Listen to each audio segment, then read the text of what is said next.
A banca Sebrasp é a mais difícil do mundo dos concursos? Fica comigo nesse vídeo que eu vou trazer 3 dicas para você dominar o padrão certo e errado do Sebrasp. Ficando até o final, eu ainda vou dar uma dica bônus. Eu sou o professor Renato Filippini, sou coordenador pedagógico aqui da Nova Concursos e estou aqui para trazer sempre a melhor informação, as melhores dicas aí sobre o mundo dos concursos para te ajudar na caminhada rumo à sua aprovação. Gente, olha só. Para que você não perca nenhum desses conteúdos que a gente traz aqui diariamente para você, eu quero convidar, se você ainda não segue o canal da Nova, vá, segue o canal da Nova e não se esqueça de ativar o sininho para não perder aí as notificações dos conteúdos que a gente traz aqui sempre para você, tá bom?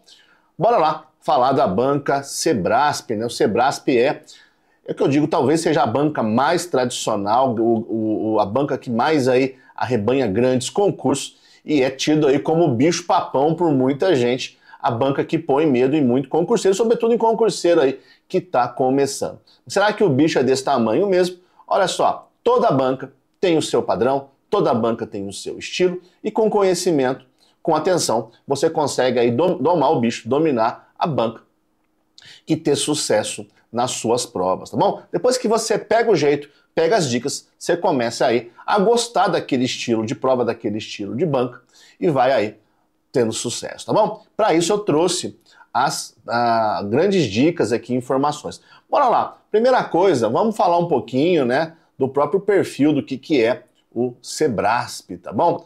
Olha só, o Sebrasp, que tem esse padrão conhecido aí de provas de certo, de errado, é uma das, como disse, uma das maiores e mais tradicionais bancas que nós temos. Faz grandes concursos aí, olha, tribunais, tribunal eleitoral, tribunais regionais federais, Polícia Federal, tradicionalmente, quem faz o concurso é o Sebrasp, PRF também, Banco Central, AGU, Ministério Público, várias polícias civis e tribunais de justiça. O que é o padrão Sebrasp, tá? CESP Sebrasp, por que CESP também? Né? CESP Sebrasp é o nome mais antigo, nome que se usava antes, hoje é Sebrasp. É uma banca que ela é vinculada à Universidade de Brasília, tá bem? Bastante tradicional também, uma das maiores universidades brasileiras. E ela tem, gente, um padrão, né? Quando se chama padrão CESP Sebrasp, a gente está se referindo a esse tipo de avaliação que tem aí certo e errado. Existe uma assertiva que a banca coloca, traz ali, né, um texto, não é um texto pequeno, o texto, né, o enunciado, melhor dizendo, não é um texto grande, 3, 4 linhas.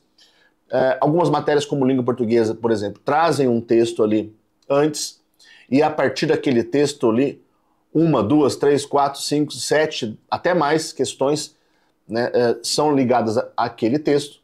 Então, é uma assertiva curta e você tem que dizer, ela é verdadeira ou falsa, ela é certa ou errada. Então, no seu gabarito, só tem 2 elipses, 2 bolinhas ali. Certo, uma coluna de certo e uma coluna de errado. E dificilmente não vai ter isso. Poucas provas na história que eu cheguei a ver que não tem. Mas o padrão CESP Sebrasp, o certo e errado, tem uma chamada cláusula de penalização. O que é isso? Para evitar chute, para evitar que o candidato vá para uma prova, chute, consiga ter sucesso e o órgão acabe admitindo um candidato que entrou ali por chute, porque é possível, tá? Esse padrão de certo e errado, ele adota uma cláusula de penalização. O que é isso?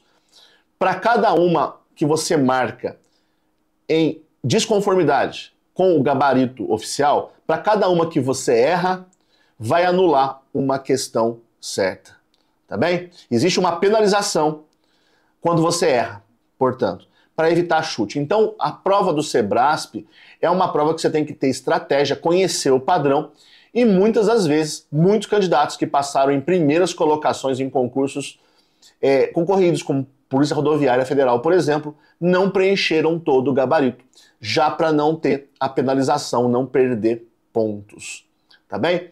Então é uma prova que exige estratégia e é uma prova que exige aí com base nesse conhecimento, essa frieza aí que o candidato tem que ter, de eventualmente olhar para o gabarito e saber que está deixando algumas questões em branco. Vamos falar melhor disso, deixa eu trazer aqui para vocês as dicas que eu separei. A primeira grande dica, essa dica serve de modo geral, mas para o Sebrasp ela ainda é mais valiosa. O concurseiro tem que conhecer o edital. Por quê? Porque a modo de avaliação da prova objetiva, o peso, a pontuação mínima variam de acordo de concurso para concurso. O que eu estou dizendo? Olha só, a cláusula de penalização básica, a regra básica que o Sebrasp adota é o seguinte, as questões valem um ponto, quando você marca uma errada, você perde um ponto, desconta-se um ponto. Quando você marca certo, né, está correto conforme o gabarito, você ganha um ponto. Então você pode ganhar um ponto ou perder um ponto. Algumas provas, tribunais, isso é muito comum, que as questões têm peso diferente e a cláusula de penalização varia. Eu já vi provas, por exemplo, de a cada 2 erradas, anula uma certa, tá? Ou, pior ainda, tem cláusulas de penalização que são pesadas, que você vai perder mais pontos ainda. Então, esta quantidade de pontos que você perde, quanto vale o erro, varia de edital para edital. Normalmente é errado um ponto negativo, acertou um ponto positivo. Deixa eu pegar um exemplo aqui, vai ficar mais fácil. O concurso da Polícia Federal, área administrativa, cada acerto vale um ponto positivo. Cada erro é descontado um ponto, então, portanto, um ponto negativo. Quando você não marca o gabarito, ou quando você marca 2 vezes, tá? Você não ganha, mas também não perde, você fica zerado, tá bem? Então, o edital é que vai trazer isso. Não pode achar que o padrão Sebrasp é sempre o mesmo. Normalmente vai ser esse padrão. Um ponto a mais, um ponto positivo, um ponto negativo ou 0 quando ali a marcação dupla ou quando não há marcação. Mas tem que conhecer o edital porque isso varia. Essa é a primeira grande dica aí. Os valores variam conforme o edital, tá bem? Olha só, a segunda dica. Sebrasp tem pegadinha? Tem pegadinha, sim. Muito embora as questões sejam muito bem elaboradas, dificilmente você vai ter uma questão anulada. Elas exigem, né, ter um nível alto de exigência de compreensão. Ela costuma sim colocar pegadinha. Então, qual que é a pegadinha mais comum que o Sebrasp tem? Termos generalistas ou termos excludentes. Aqueles termos que dizem assim, tá abrindo demais aquela possibilidade do que está ali naquela questão, ou tá fechando demais. Está dizendo que sempre pode ou nunca pode, ou somente naquela situação.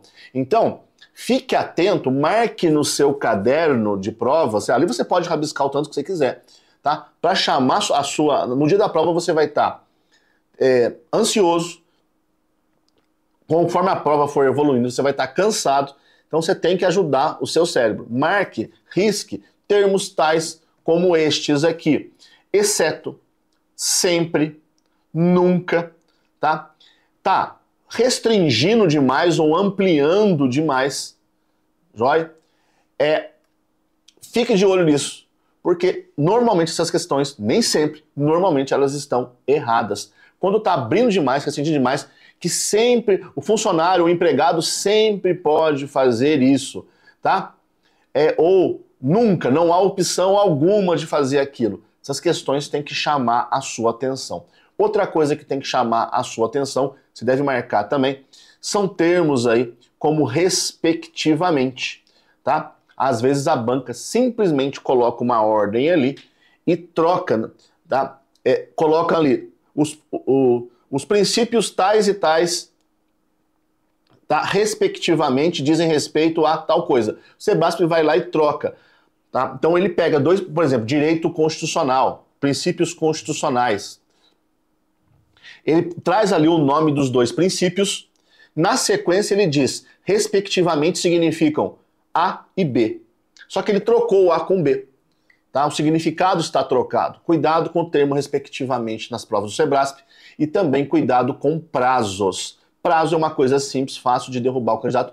Se na sua prova, Sebrasp, né, dentro do seu conteúdo tiverem prazos, marque esses prazos também no seu estudo, porque o examinador facilmente consegue ali tentar te pegar na troca de um prazo.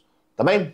Olha só, terceira dica, e essa dica aqui é a dica de ouro, estudar por meio de questões, tá? Você vai ter que incluir na preparação diária a resolução de máximo de questões que você conseguir. O bom do Sebrasp, isso o Sebrasp, vamos dizer, o Sebrasp é só desgraça, não, o Sebrasp, quando diz no começo do vídeo, quando você domina a banca, você começa até a gostar daquele padrão, quando você faz uma outra você até acha estranho. O Sebrasp, por ele fazer tantas provas há tantos anos, você tem aí muitas questões para você treinar em qualquer disciplina que seja. Então, quando você faz muitas questões, você acaba dominando. Você vê que ele é previsível, tá? Isso é uma grande vantagem. O Sebrasp é uma banca previsível. Ele não vai fazer nada de diferente do que tem feito há muitos e muitos anos. Então, por meio de simulados, resolução diária de questões, você vai conseguir as seguintes vantagens, que eu sempre gosto de chamar atenção. Você vai conhecer o padrão da banca, você vai conseguir identificar os tópicos, aqueles tópicos dentro dos seus conteúdos que são mais recorrentes, o que o Sebrasp gosta. A língua portuguesa, por exemplo, o Sebrasp adora interpretação de texto, é o queridinho do Sebrasp. Por meio da resolução de questões, você consegue verificar isso. Você não vai cair nas pegadinhas que eu já dei até um toque ali, e você vai também fazer uma coisa que é muito importante nas provas do Sebrasp, que é gerenciar o tempo de prova, sobretudo nas provas que você tem objetiva e tem a prova discursiva para fazer no mesmo dia. Tá? Só resolvendo questões você vai conseguir gerenciar esse tempo, saber quanto tempo você tem para fazer a sua prova discursiva. Tá? Então, dica de ouro, fazer o máximo de questões que puder. Verificar quanto está errando, quanto está acertando, verificar aí quais são os tópicos mais cobrados, quais matérias que você tem mais que investir. Falei que tinha uma dica bônus, bora para ela. Vamos lá. Olha só, cuidado com o chute na hora da prova. Primeira coisa que você vai fazer, marcar aquelas que você tem certeza. Essas aí você já pode marcar com tranquilidade. Vai fazer na prova, marca no caderno aquelas que você está com dúvida e aquelas que você efetivamente não sabe, tá? Por quê? Porque você vai ter que gerenciar. Marque primeiro as que sabe, depois resolva as que tem dúvida, deixa aquelas que não sabe para o final. Eventualmente, você vai ali, se tiver um número reduzido, você vai até deixar essas aí em branco para não perder pontuação. E para fechar, tá? Se errar, percebeu que errou, efetivamente marcou errado, sabia que aquela era certa na hora de passar, escreveu errado. Marca a elipse do lado, marca as duas. Por quê? Porque você ia perder um ponto. Se você marca as duas, você não ganha, mas também não perde. Joia? Essas dicas aí vão te ajudar bastante a dominar esse padrão Sebrasp, que não é esse bicho de 7 cabeças. Com o estudo diário, resolução de muitas questões, em pouco tempo você já está conseguindo dominar esse padrão, tá bem? Para você não perder dicas como essa, convidar mais uma vez, se você não está seguindo o nosso canal ainda, passa a seguir e ativa o sininho, porque a gente sempre vai trazer para você esse melhor conteúdo para te ajudar na sua preparação.